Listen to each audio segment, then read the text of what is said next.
هل حصل قبل كده وشُفت شخص أول ما دخل المكان الجو نفسه اتغيّر؟ من غير ما يتكلم ومن غير ما يعمل أي مجهود، كل الأنظار بتروح عليه، مش لأنه وسيم جدًا ولا لأنه بيحاول يثبت أي حاجة، لكن لأنه ببساطة مختلف. حضوره بيملى الفراغ وكأن في طاقة حواليه بتشدك ليه. اللحظة اللي أنت بتحسها دي مش وهم، اللي عنده القدرة دي عنده كاريزما، سحر من نوع مختلف، سحر مش فطري والإنسان ما بيتولدش بيه في العادي يعني، لكنه شيء قابل للتعلم. وأنا النهارده جاي أقول لك الحقيقة اللي ناس كتير مش عايزينك تعرفها. الكاريزما مش موهبة فطرية، لكنها مهارة عبارة عن مزيج من الوعي الذاتي والذكاء الاجتماعي والثقة في النفس، وكل دي حاجات تقدر تتعلمها. والأقوى من كده مش إنك بس تقدر تتعلم الكاريزما، أنت تقدر تعيش بيها وتخليها بصمتك وطريقتك.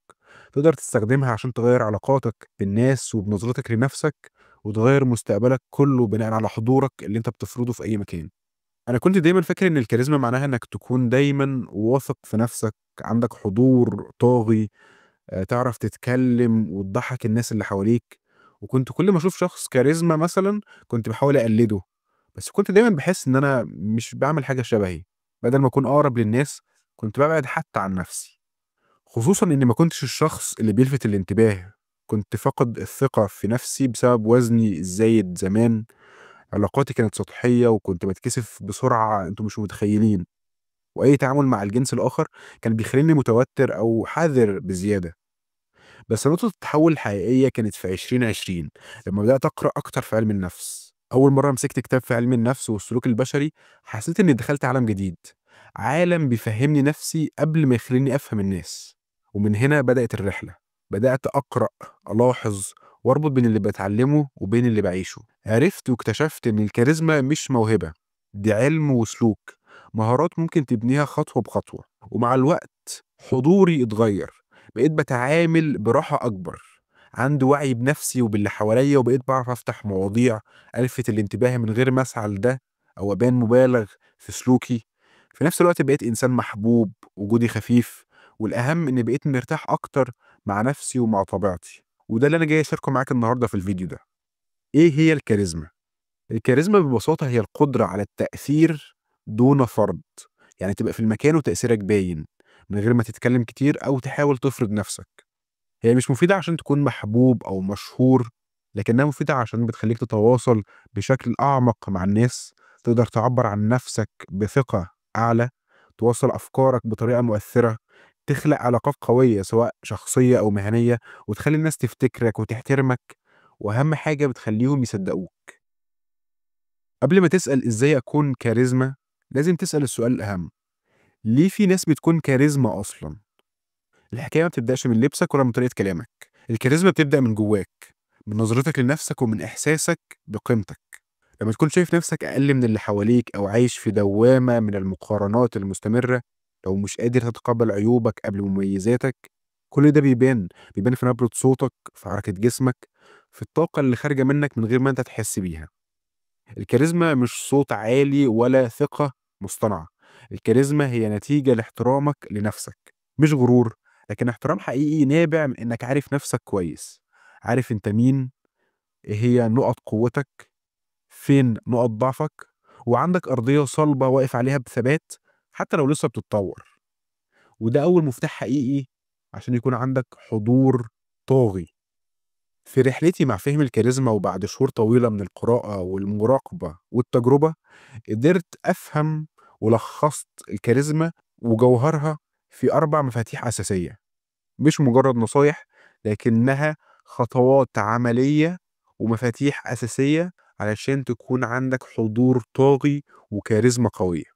دي مفاتيح لو اشتغلت عليهم بصدق هتغير حضورك، علاقاتك، ونظرة الناس ليك بشكل جذري. وخلّيني أبدأ معاك بيهم واحد، واحد. المفتاح الأول هو الحضور. يعني إيه تبقى حاضر؟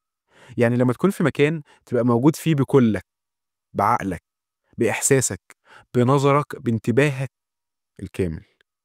مش قاعد تفِر على الموبايل، مش مشغول بتفكيرك في اللي هيحصل بعد القعدة اللي أنت قاعدها، مش مجهّز رَد في دماغك قبل ما التاني يكمّل كلامه عشان ترُد بيه. الحضور الحقيقي هو إنك تبقى هنا دلوقتي، كأن اللحظة دي هي أهم لحظة في يومك، وكأن الشخص اللي قدّامك هو أهم إنسان دلوقتي. الناس بتحس بده، بتحس بيه في لغة جسدك، في تعبير وشّك، في طريقتك وأنت بتسمع لهم، وده بيخلّيهم طبعًا يرتاحوا ليك أكتر ويحترموك ويحبّوا وجودك. جرّب تقعد مع شخص وتسمعه من غير ما تقاطعه، بُص في عينه وحِس بكلامه وخلّيه يستوعب إنّك سمعته بالفعل قبل ما تبدأ ترُد عليه. صدّقني هتتفاجئ بقد إيه التأثير بيكون مضاعف على اللي قدّامك لمّا بتعمل الحاجات البسيطة دي. خلّيك حاضر دايمًا. المفتاح التاني علشان تبني كاريزما قوية هي الصدق. الكاريزما مش إنّك تلبس وِش ولا تتقمّص دور مش بتاعك. الشخص الكاريزماتيك مش بيحتاج إنه يقلد حد ولا بيدوّر على إنه يكون نسخة من شخص ناجح أو مشهور. هو بيحاول يكون نَفْسه، بطبيعته، بكل ما فيها، بالبساطة، بالعفوية، بالأخطاء اللي بيتعلّم منها، بالصدق اللي الناس بتحتاجه منّه. لأن الناس مش بتتعلق بالمثالية على قد ما هي بتتعلق بالحقيقة، بالحكاية الحقيقية وبالمشاعر الصادقة وبالضعف الإنساني اللي كلنا بنمر بيه. لما تتكلم بصراحة عن نفسك وعن اللي مريت بيه، عن نقط ضعفك اللي اتحولت لقوة، الناس هتشوفك مش بس كإنسان لكن كنموذج ملهم ليهم. وصدقني مفيش أقوى من إنك تكون مرتاح في جلدك ومتبقاش محتاج إنك تغيره. أنت مش محتاج أصلًا تحاول تبقى شبه حد تاني، ربنا خلق كل واحد فينا مختلف، مميز، فريد من نوعه، فليه تغيّر طبيعتك المميزة دي بإنك تحاول تبقى شبه حد تاني؟ خلّيك نَفْسك، be yourself بجد، خلّيك نَفْسك، خلّيك بطبيعتك. ده مش معناه إنك تتصالح مع المشاكل اللي عندك، أنت لازم تحاول تحسّن من نَفْسك دايمًا، بس من جواك في جوهرك في شخص، في الطفل اللي أنت كبرت عليه، بكل الصفات الشخصية اللي فيه، البراءة والصدق والعفوية والحب والتسامح، بكل المشاكل الصغيرة والديفوهات اللي ما بتعطّلش مسيرته أو بتأذي اللي قدّامه. تصالح مع كل الحاجات دي، لإنّك لمّا تكون نَفْسك بجد، الناس هتنجذب ليك، لإنّك مش نسخة مكررة، أنت شخص فريد من نوعه.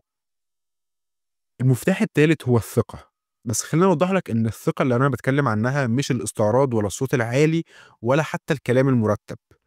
الثقة الحقيقية هي الهدوء، الهدوء اللي بييجي من جوّاك لمّا تكون متصالح مع نَفْسك، من إنّك عارف قيمتك حتى لو أنت لسه ما حققتش كل حاجة. الثقة هي إنّك تقول ما أعرفش من غير ما تكون مكسوف، وإنّك تقول هاتعلّم وأنت واثق إنّك هتتعلّم فعلًا.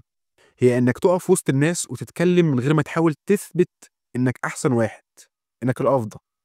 لأنك ببساطة مش محتاج تثبت لحد أي حاجة، أنت نَفْسك وأنت موجود وأنت كفاية. الثقة بتبان في كل حركة منّك، في كل كلمة وفي كل نظرة، لأن هي مش مُعتمدة على المظهر ولا الحاجة الخارجية، هي مُعتمدة على اتزانك الداخلي، واتزان مشاعرك وأفكارك وتصالحك مع نَفْسك. المفتاح الرابع هو التفاعل العاطفي. لأن الكاريزما مش بس إنك تعرف تقول كلام حلو أو تعرض أفكار ذكية، الكاريزما هي إنك تلمس قلب اللي قدامك، مش بس إنك تحرك مشاعره. يعني ما تكتفيش بالمعلومة، خليك دايما بتشارك التجربة والإحساس، اللحظة اللي غيرتك والكلمة اللي وجعتك أو خلتك تبتسم. الناس مش بتفتكر التفاصيل ولا بتمشي بدماغهم وبعقلهم وبتفكيرهم أغلب الوقت، الناس بتصدق الحاجة اللي بتلمس قلوبهم، الناس بتصدّق المشاعر الصادقة، الناس بتمشي ورا اللي يحرّك مشاعرهم، الناس بتفتكر الإحساس اللي أنت بتسيبه جواهم. فحاول دايمًا تخاطب وتوصل للي قدّامك عن طريق قلبه مش عن طريق دماغه. لو بتتكلم عن حاجة حبيتها بيّن ده في نبرة صوتك، لو بتتكلم عن تجربة صعبة خلّيك شفاف. لأن الشفافية بتكسر الجدار اللي ما بينك وبين اللي بيسمعك، وكل ما كنت حقيقي أكتر في إحساسك، كل ما الناس حست إنك بتكلمهم هم مش بتتكلم بشكل عام، وهو ده العمق اللي بيخلق الكاريزما. الكاريزما مش سحر، الكاريزما مش محتاجة إنك تكون اجتماعي أو عندك جمهور، الكاريزما إنك تكون حقيقي، تحضر بقلبك وتعرف تتواصل مع اللي قدامك بمشاعر صادقة وثقة عالية في نفسك وفي قدراتك وتصالح مع طبيعتك. في نسخة منك جواك، نسخة قادرة تتكلم بثقة وتسحر الناس بصدقك وتأثر في اللي حواليك بدون تصنع. ابدأ اشتغل على النسخة دي من النهاردة، كل يوم تمرين بسيط. حاول تتكلم أكتر قدام المراية، حاول تبص في عيون اللي قدامك وأنت بتكلمهم أو حتى وأنت بتسمعهم. حاول ما تعملش كذا حاجة في نفس الوقت وأنت بتتواصل مع أشخاص آخرين. كل الحاجات البسيطة دي وكل الخطوات البسيطة دي هي اللي بتعمل فرق كبير جدًا في تواصلك مع الآخرين ونظرتهم ليك، وبيفرض حضورك عليهم. بعد ما تعمل كل الحاجات البسيطة دي، هتلاقي إن أغلب الناس بقوا بيحبّوا يشوفوك، بيحبّوا يقعدوا معاك، بيحبّوا يسمعوا منّك ويتكلّموا معاك، لإن الكاريزما بالنسبة لهم مش بس إنّك بتخش تلفت الانتباه، لكن إنّهم مرتاحين في التواصل معاك. هي دي الكاريزما الحقيقية، مش الكاريزما اللي فيها تصنُّع أو مُعتمدة على القشرة الخارجية. زي ما قُلت لك الكاريزما مش سحر ولا موهبة، هي علم ومهارة وقرار. قرار بإنّك تغيّر من نَفْسك، تتصالح معاها وتتكلّم بثقة وإنّك تبني ثقة أعلى في نَفْسك وتعرف تتواصل مع اللي قُدّامك. أنا مش حابب أطوّل الفيديو ده أكتر من كده، كل اللي أنا عايز أقوله لك إنّك حاول تبدأ من النهارده إنّك تشتغل على نَفْسك بصدق.